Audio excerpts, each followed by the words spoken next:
그러니까 스카우트 일을 한다. 아, 스카우트 그럼 넘어가야죠. 알겠습니다.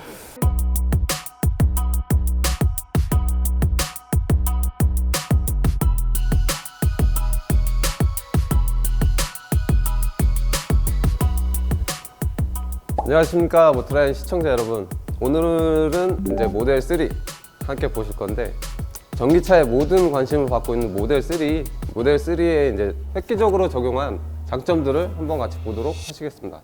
테슬라라는 이제 10년 조금 넘은 회사가 지금은 엄청 많은 관심을 받고 있는 자동차 회사로 자리 잡을 수 있었던 이유를 제가 간략히 설명드리면, 지금은 자동차 제작 회사가 자동차의 모든 부품을 설계하는 시대가 아니에요. 그러니까 엔진이면 엔진, 미션이면 미션, 하체면 하체, 서스펜션이면 서스펜션, 그냥 사다가 조립을 하면 자동차를 만들 수 있는 시대가 된 겁니다.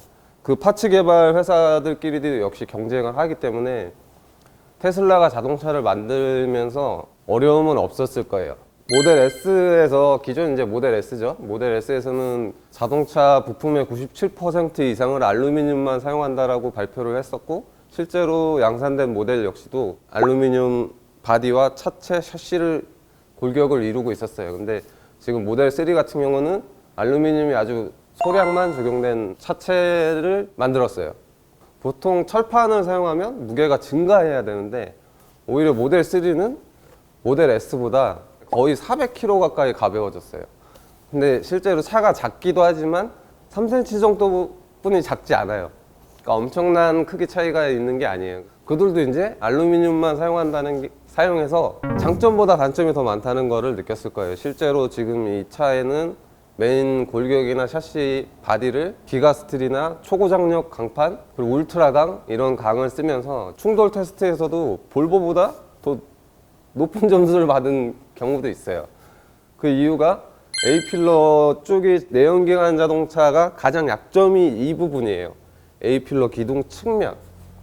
근데 이 측면 충돌에서 테슬라는 볼보보다 엄청 높은 점수를 받았고, 주요 힘이 모이는, 그러니까 이제 B필러죠. B필러 같은 경우는 가장 큰 힘이 모이는 중심이에요. 그래서 B필러나 메인 센터 프레임은 저는 강철을 써야 한다라는 개인적인 생각을 하고 있었는데, 테슬라도 이번에 메인 프레임과 B필러, C필러 모두 기가스틸과 철강 소재로 바뀌었어요. 근데 기가스틸이나 울트라강, 핫스탬핑 이런 기법을 쓰면서 높은 바디 퍼포먼스를 보여주고 있어요. 그리고 실제로 주행하시는 분들 이야기 들었을 때 모델 S는 잡소리가 엄청 많았대요. 그러니까 약간 지형이 이제 비틀어지는, 차체가 비틀어지는 지형에 갔을 때 차대가 찌그러지는 잡소리가 굉장히 많았어요. 근데 모델 3는 그런 똑같은 지형에서 잡소리가 전혀 나지 않는다고 합니다. 그리고 바디 강성이 좋아졌다는 거를 일반인이 느낄 정도로 높아졌습니다. 제가 출력해 놓은 건 이제 모델 3 이제 차체 수리선입니다. 수리선. 기존 이제 모델 S죠. 모델 S는 검은색을 제외한 나머지 모든 부분이 알루미늄이라고 발표를 했고, 실제로도 알루미늄입니다. 근데 그 알루미늄만으로 차를 구성하다 보니까 알루미늄이 굉장히 두껍고 많은 부분에 보강 프레임이 추가로 장착되어야 했었어요. 근데 지금 신형 모델 3는 거의 모든 부분이 강철입니다. 여기 뒤에 뒷부분만 알루미늄을 소량 적용한 것이 보여요. 그 다음으로 이제 하체로 가서 어떤 획기적인 기술들이 적용됐는지 한번 같이 보도록 하시겠습니다.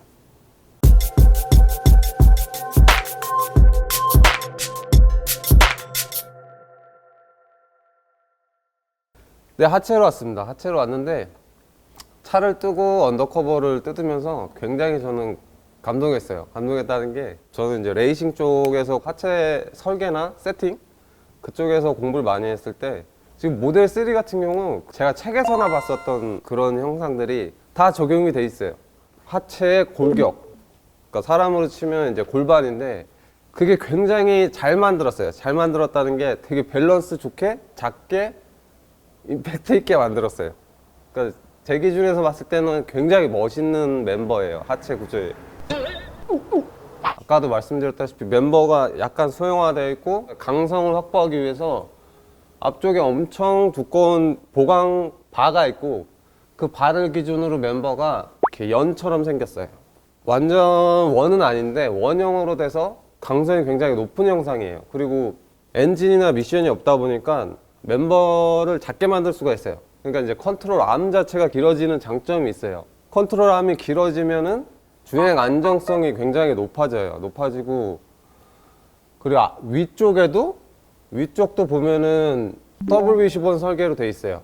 WB15 설계는 이제 벤츠에서도 가장 많이 밀었던 구조고 그게 항상 나은 승차감과 운동성을 보여줬기 때문인데 지금 신형 벤츠는 맥퍼슨을 가고 있습니다.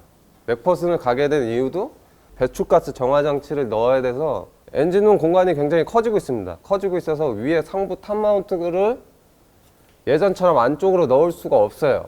근데 테슬라는 그런 거대한 내연기관이나 배출가스 정화 장치 그리고 트랜스미션이 없으니까 완벽한 더블 V10 형상을 만들었어요. 그리고 이제 이 웜기어라고 하죠. 웜기어 타이로드 엔드도 보통은 너클의 최하단부를 잡게 설계가 되어 있습니다. 이 녀석은 너클의 가장 중심점, 그러니까 이 드라이브 샤프트가 나오는 중심에다가 이 타이로드를 설치했어요. 이게 보통 하체 정석이 이렇게 설계를 해요. 그러니까 너클 자체도 이렇게 클 수가 없어요. 크게 만들 수 없는 이유 자체도 이 멤버라는 녀석 자체가 비약적으로 커지다 보니까 이런 암이나 너클을 키울 수가 없습니다. 그럼 컨트롤암이 너무 짧아지기 때문에 멤버가 큰 차량들은 너클을 소형화하고 암을 길게 만들어서 조금이라도 주행 안정성을 높이려고 합니다. 근데 이 녀석은 컨트롤암을 차의 중심적부터 시작할 수가 있어요. 이런 설계가 거의 WRC 랠리카에서 많이 보던 설계예요. 그러니까 이렇게 컨트롤암을 안쪽부터 시작할 수 있으니까 굉장히 안정적인 너클을 만들 수가 있어요. 굉장히 커요. 너클이 크고 굉장히 강합니다. 저는 테슬라 하체를 이 차에서 처음 만나보지만 굉장히 완벽한 하체라고 저는 말씀드리고 싶어요. 자동차 제작 회사에서 최초로 적용된 와샤가 있습니다. 와샤는 이제 풀림 방지 와샤인데 풀림 방지 기능이 가장 높은 와샤예요. 근데 이 와샤는 우주항공에서 가장 많이 사용하고 있습니다. 근데 자동차 제작회사에서 안 쓰는 이유는 와샤 한 장에 몇천 원, 만 원이래요. 근데 지금 테슬라는 뭐 스페이스X나 이런 우주항공을 해서 그런지 몰라도 풀림 방지 기능이 있는 와샤를 적용했습니다. 2포인트를. 근데 적용했는데 웃긴 건 이 너트 자체도 풀림 방지 기능이 있는 너트예요. 이게 굉장히 좋아요. 절대 안 풀립니다. 아무리 높은 하중에 진동을 줘도 풀리지 않는 기능의 와샤예요. 근데 이렇게 세세하게 접근해서 보면은 테슬라가 만든 부품은 거의 없어요. 그러니까 이런 스테빌 링크도 한국에서 만들고 이제 이 너클은 중국에서 만들고 또 이 컨트롤암은 멕시코? 그러니까 여러 회사의 합작품이죠. 그걸 컨트롤하는 것은 테슬라 본사고. 근데 모델 S보다 모델 3가 지금 더 많은 혹평을 받는 게 가격은 절반인데 서스펜션이나 바디 강성이나 그리고 충돌 테스트나 모든 게 더 모델 S보다 저는 개인적으로 낫다라고 생각을 해요. 심지어 둘의 가격이 같아도 저는 이 녀석을 선택할 것 같습니다. 그리고 조금 이제 완성차를 만든 지 얼마 안 돼서 그런지 몰라도 단점이 몇몇 개 있긴 있어요. 저도 아까 전에 이 하부 커버를 뜯는데 제가 처음 뜯는 것일 텐데 볼트 여러 것이 파손되어 있었습니다. 그런 거 봤을 때 이제 생산 라인에서 조립하는 조립 라인의 숙련도가 상당히 떨어지는 것 같아요. 그리고 이제 지금 새 차인데 미션 이제 감속기 오일이 누유가 되고 있습니다. 이거는 서비스센터 가서 이 가스켓을 교환 받아야 돼요. 그리고 모델 S에서는 이제 티타늄 방패가 있었어요. 방패라고 티타늄 실드가 여기 장착이 돼 있거든요. 뾰족한 물건이나 이제 돌멩이가 여기를 때렸을 때 이 배터리 팩을 보호하기 위해서 이 실드가 있었어요. 근데 이 녀석은 그 실드가 없습니다. 좀 넣어야 될 것 같아요. 근데 이게 지나가는 이 배선을 보호하기 위해서라도 뭔가의 실드는 하나 장착을 해 주셔야 될 것 같아요. 네, 뒤로 넘어가기 전에 이제 휠이랑 브레이크 살펴보고 가려고 해요. 휠에는 이렇게 별도의 최고 속도를 높여주는 휠 캡이 있어요. 이 휠 캡을 장착하고 안 하고 연비 차이랑 최고 속도의 차이가 조금 있다라고 합니다. 근데 보통은 이렇게 시원하게 뚫어 놔야 서킷이나 이런 데서는 이제 열 방출 능력이 좋아서 보통은 뚫어 놓는데 이 녀석은 이런 이제 덮개로 덮어놨어요. 그리고 브레이크도 이제 모노블록이라고 하죠. 요즘 모노블록이 만들기 쉽나 봐요. 예전에는 모노블록 브레이크는 굉장히 높은 슈퍼카나 볼 수 있었던 물건을 이제는 그러니까 5천만 원대 전기차에서도 이제 모노블록 4P 캘리퍼를 보실 수 있습니다. 그리고 이색적인 건 모델 S보다 이 녀석이 휠 강성이 굉장히 높아요.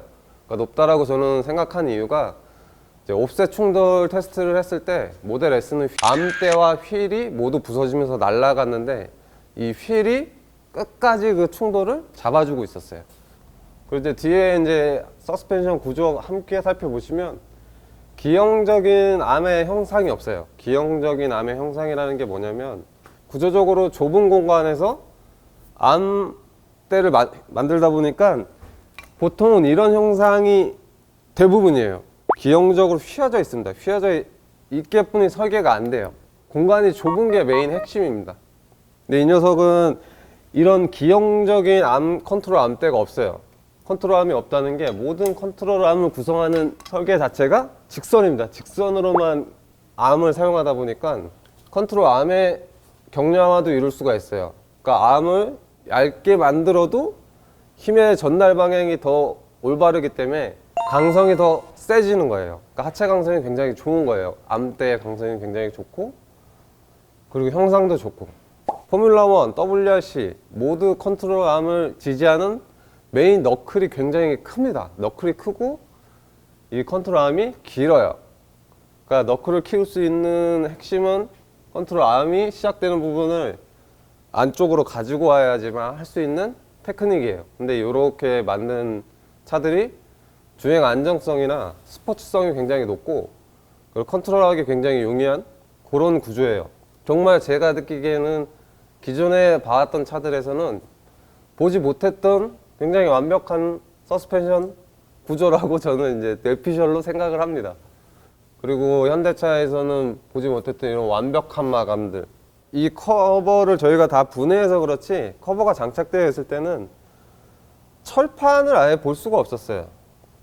그러니까 제가 봤을 때 얘는 배터리나 모터의 문제만 없다면 지금 저희가 타는 내연기관보다 더 높은 내구성을 보여줄 것 같아요. 부식 측면에서는.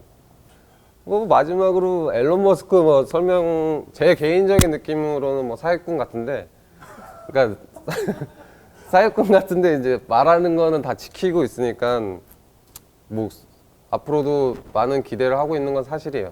네, 오늘 전기차 모델 3 같이 보셨는데 좀 뭐 정리도 잘 안 되고 좀 부족하게 찍은 것 같아요. 그래서 그래도 시청해 주셔서 감사합니다.